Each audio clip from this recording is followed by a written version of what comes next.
poder aqui, pode se apresentar, falar o cargo que você ocupa e discorrer um pouco sobre a sua atuação, sobre esse caso de mineração. Eu sou Ana Cláudia da Silva Alexandre Storch, atuo na Defensoria de Minas Gerais, na Defensoria de Direitos Humanos, Coletivos e Socioambientais. Tenho uma atuação específica com conflitos fundiários rurais e também atuando com povos e comunidades tradicionais, na defesa, né, de povos e comunidades tradicionais. Isso. Agora o resto pode falar agora olhando para a gente, para mim ou para a Clara. Fui e voltei, não quer que faça de novo? Não, não precisa Pode não, fazer tá de bom? novo, pode fazer de novo. Mas faz de novo olhando para mim agora. Tá bom. Eu sou Ana Cláudia, defensora pública em Minas Gerais, atuo com conflitos fundiários rurais, povos e comunidades tradicionais, na Defensoria de Direitos Humanos, Coletivos e Socioambientais. Isso.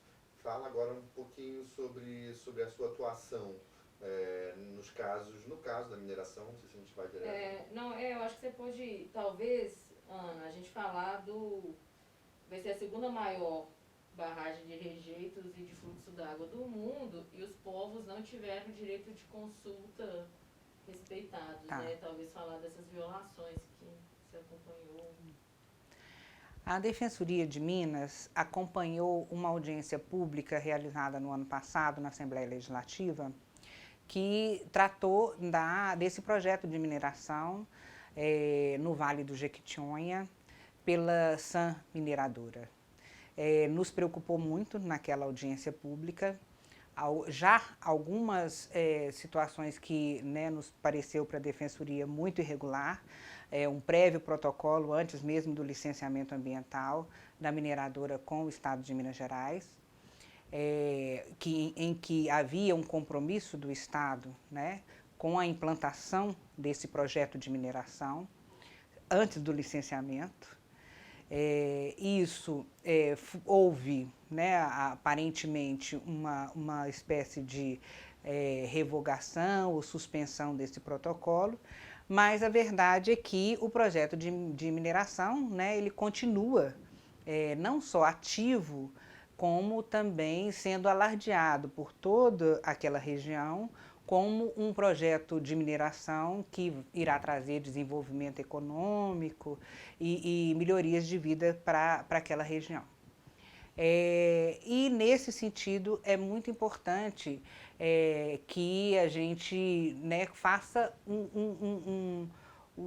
a defesa, principalmente de todos aqueles povos e comunidades tradicionais que serão afetados pelo projeto e, na nossa opinião, de toda a população por onde esse projeto irá passar.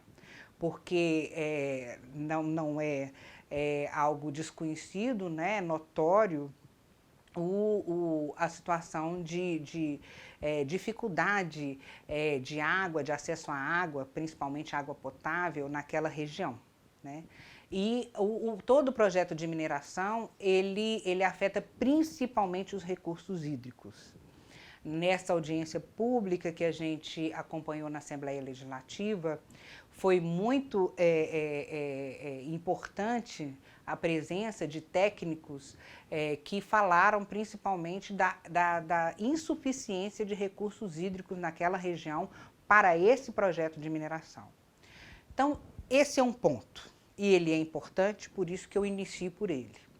O segundo ponto é a quantidade de comunidades de povos e comunidades tradicionais que existem naquela região e o alijamento deles até o presente momento deste processo.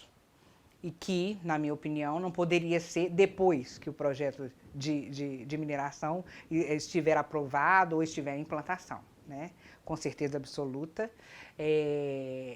até em respeito à lei, a lei que está em vigor no Estado brasileiro, que é signatário da Convenção 69 da OIT,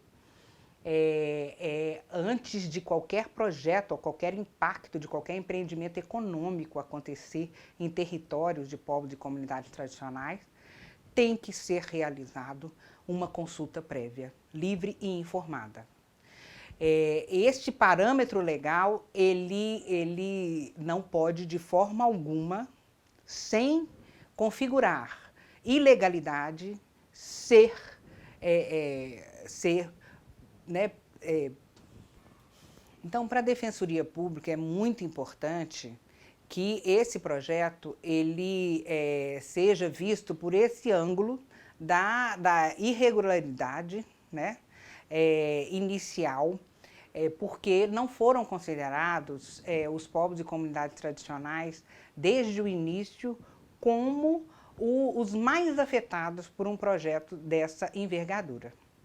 Então, a Convenção 69, ela trata da importância de qualquer empreendimento econômico que ocorra em território de povos e comunidades tradicionais, ele seja precedido de consulta livre, prévia e informada. Isso está na Convenção 69 da OIT, da qual o Brasil é signatário. Então, é norma com caráter constitucional em vigor na legislação brasileira. E isso é importante dizer porque nós, como eu havia dito, já existia um protocolo de intenções do Estado com a mineradora antes mesmo do licenciamento ser aprovado, né? E mesmo que suspenso ou revogado, pelas movimentações que a gente vê da mineradora, né, pelas entrevistas e anúncios que têm sido paulatinamente, né, colocados principalmente por meio da mídia, a respeito desse projeto de mineração, existe um comprometimento do governo de Minas Gerais com esse projeto de mineração, mesmo ele ainda não tendo sido aprovado. E em momento algum a gente escuta pelas mesmas mídias, né, pelo mesmo movimentação a favor do projeto, a realidade e a intenção de obedecer à lei e fazer a consulta livre, prévia e informada aos povos e comunidades tradicionais. Este é um aspecto irregular desse projeto de mineração que nós estamos acompanhando com muita preocupação e que não poderemos deixar de fazer a defesa dos povos e comunidades tradicionais antes que uma situação dessa natureza, totalmente legal, aconteça. Esse é um dos problemas desse projeto de mineração.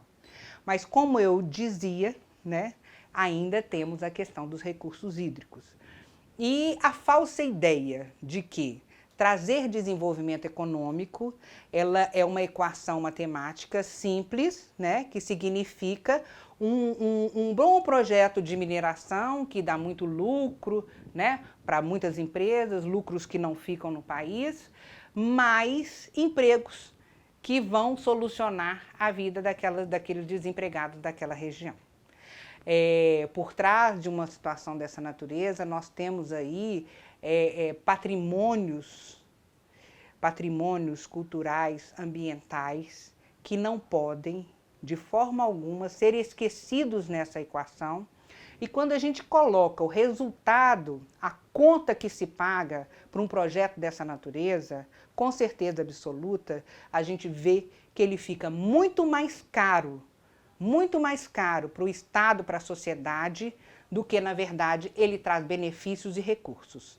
Os projetos de mineração hoje, no estado de Minas Gerais, todos, sem exceção, eles são mais prejudiciais para a população do que, na verdade, eles trouxeram benefícios. Ah, mas então a senhora é contra a mineração? Eu não estou dizendo isso. Nós temos que falar da mineração de forma responsável. E é muito importante que essas pessoas que vão para a mídia defender esses projetos, elas digam para a sociedade por que em muitos outros países os projetos de mineração não são autorizados da forma como são autorizados aqui, né? Um país de terceiro mundo, porque exatamente se sabe que o que fica para a população depois é um prejuízo muito grande. Então, nós não temos ainda parâmetros legislativos e ainda responsabilidade dos governos suficiente para fazer fiscalização, para controlar essas atividades que elas acontecem totalmente sem nenhum controle, levando todos os recursos e o que realmente se arca de consequência, né, o que se devolve para a sociedade são mais prejuízos do que lucro. Então, é isso que eu acho que tem que ser discutido. Uma mineração responsável, ela não pode acontecer dessa forma, vendendo a ideia de que ela é o melhor dos mundos e que vai trazer emprego. O que ela traz com ela é destruição. Hoje, e isso é muito importante, o mais importante que a gente tem, como que deveriam todos os governos se responsabilizar, é com o que eu considero os mais necessitados. É por isso que para a Defensoria Pública é muito importante a defesa desse grupo vulnerável que ainda não veio para o mundo, mas que virá, as futuras gerações. A defesa das futuras gerações, ela está garantida na Constituição. E com a dificuldade de recursos hídricos que o mundo, né, que o planeta já apresenta hoje, um projeto de mineração desse, ele já afeta e muito toda a estrutura hídrica que nós já não temos para ter um futuro com qualidade de vida. Então, desconsiderar, né, parâmetros que, na verdade, deveriam ser considerados antes do licenciamento, e de forma responsável e verdadeira, né? Porque realmente a gente espera que nenhum projeto de mineração hoje no estado de Minas Gerais aconteça sem que esses parâmetros eles sejam verificados por órgãos que não sejam aqueles da própria mineradora para poder afirmar que realmente aquilo é sustentável. Essa sustentabilidade ela tem parâmetro constitucional. E essa sustentabilidade, o laudo da mineradora, que é utilizado dentro do licenciamento ambiental, porque ela que paga, a empresa que fala que está tudo ok, ela pode vir aqui e destruir o nosso meio ambiente. Então, esse laudo que ela paga para provar que ela pode destruir o nosso meio ambiente, esse laudo a gente questiona. Há um parâmetro legal que permite que seja dessa forma, mas a Defensoria Pública está na linha de entendimento de que o que deve prevalecer não são essas normas infraconstitucionais, são os parâmetros constitucionais que exigem, em primeiro lugar, a consulta livre, prévia e informada de todos esses povos e comunidades tradicionais que vão ser afetados por esse projeto de mineração e, em segundo lugar, o direito humano à água, a análise concreta, efetiva, não por empresas que sejam contratadas pela mineração, mas por empresas isentas, um relatório imparcial sobre o que afetará esses recursos hídricos de uma região notoriamente sem recursos hídricos para a vida daquela população. E nós estamos falando de água potável que muitas comunidades no Vale do Jequitinhonha ainda não possuem. E nós estamos falando de pegar essa água escassa e repassar ela para um projeto de mineração. Então, é muito sério. Falar em mineração no Vale do Jequitinhonha é algo que não pode ser desconsiderado hoje como um prejuízo para toda a população de Minas Gerais e, eu digo, para o planeta Terra. Eu não conheço profundamente, porque, veja bem, esse caso, até eu estava perguntando para a Clara, ele saiu um pouco da esfera do estadual na medida em que a ação civil pública que foi promovida lá na Justiça Federal, né, ela solucionou essa questão de ser o IBAMA responsável pelo licenciamento. Então, isso retira a minha atuação, certo? Então, essa atuação pode ser da Defensoria Pública da União, até em parceria com a Defensoria Pública. Eu estou dizendo algo assim que a gente, na realidade, nunca fez, mas que eu tenho mesmo, que pelo menos pela via, eu concordo com quem está pensando que é a via da água. Eu acho que eu já conversei isso com a Laísa também.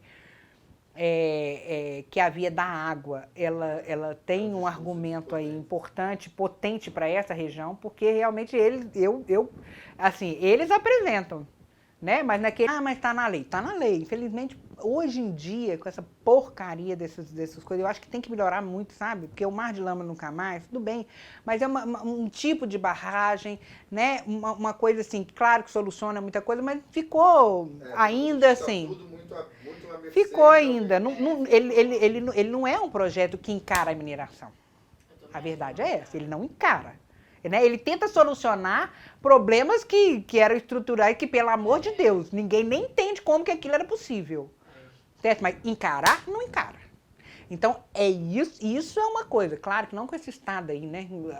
As assembleias, a Câmara, tudo aquela direita conservadora, sem noção, imperando, que nós vamos conseguir fazer um negócio desse. Mas tem que passar por essa legislação infraconstitucional. Mas eu já estou pegando gancho, porque a gente tem, e por isso é que eu já ataquei logo, que é legislação infraconstitucional. Se ela é inconstitucional, ela não pode prevalecer. O que prevalece é a legislação constitucional. Então, nós temos esse parâmetro, sabe, da água, que eu acho que ela casa muito aí com a sustentabilidade, né, com o direito das futuras gerações, né, com o direito ao meio ambiente equilibrado. Então, pega por esse lado, interessante, a água, e a Convenção 69. Todas são normas constitucionais.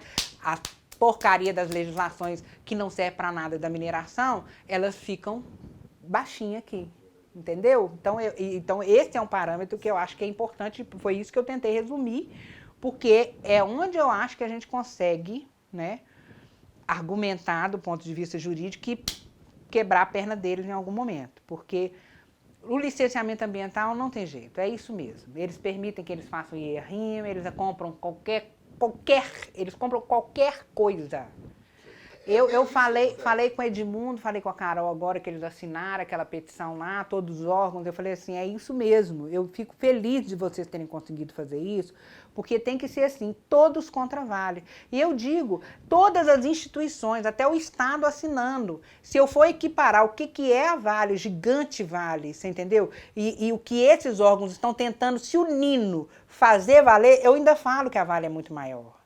Entendeu? Os interesses dela ainda têm muito mais força do que todas as instituições do Estado assinando contra ela. E a Clara sabe o que é isso que eu estou falando aqui. Entendeu? Então, já foi um avanço, né? E um avanço à custa de muitas vidas perdidas, que foi Mariana e Brumadinho, 2 desastres ambientais horrorosos, né? 2 crimes, né, ambientais horrorosos no estado, aqui em Minas Gerais, fizeram com que essas instituições, pela primeira vez, reunissem uma força-tarefa e vissem que elas têm que atuar no mesmo lado contra esse gigante.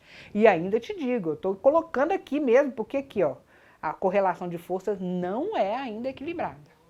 Sabe, para isso acontecer é preciso mudar muito, é preciso mudar a nossa legislação, é preciso mudar muito a compreensão da sociedade do que é desenvolvimento econômico, é preciso defender os interesses dessas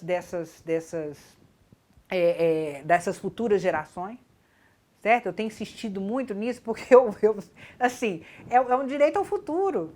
Sabe? É uma coisa que a nossa legislação, ela contempla a constitucional. E se eu for ver o que significa isso, eu vou começar a questionar tudo o que está acontecendo hoje, todos esses projetos de ganância, que são feitos sem controle nenhum e que vão deixar a conta para aquelas pessoas pagarem. Elas é que vão pagar, entendeu? Então, a gente tem que trazê-los para o dia de hoje, como seres que estão precisando de defesa, para a gente poder fazer frente a esse tipo de coisa assim, que é avassaladora. Né? Que sou eu, Ana Cláudia, defensorazinha, num projeto dele, nada. Entendeu? E por aí vai todo mundo que tentar, sabe, lidar com isso, lida com uma coisa muito forte, porque é o valor do dinheiro numa sociedade capitalista, né? E assim, eles vão regimentar na região pessoas favoráveis, igual fizeram em Conceição, igual fizeram e todo. Então, assim, até esse potencial da sociedade para poder barrar, ele é limitado por causa da dificuldade dessa discussão ganhar um público, um entendimento mais amplo, né? Então, assim, São muitas questões, mas eu acho que esse é o ponto básico, né? Porque ficaram em cima dele. Aí o cara ficou com medo, isso tem que fazer direto, a sociedade tem que pressionar os prefeitos. Porque, gente, eu não descarto nem corrupção, porque imagina o que é um negócio desse. É o que mais rola na mineração, é corrupção. O cara chega lá para um secretáriozinho desse,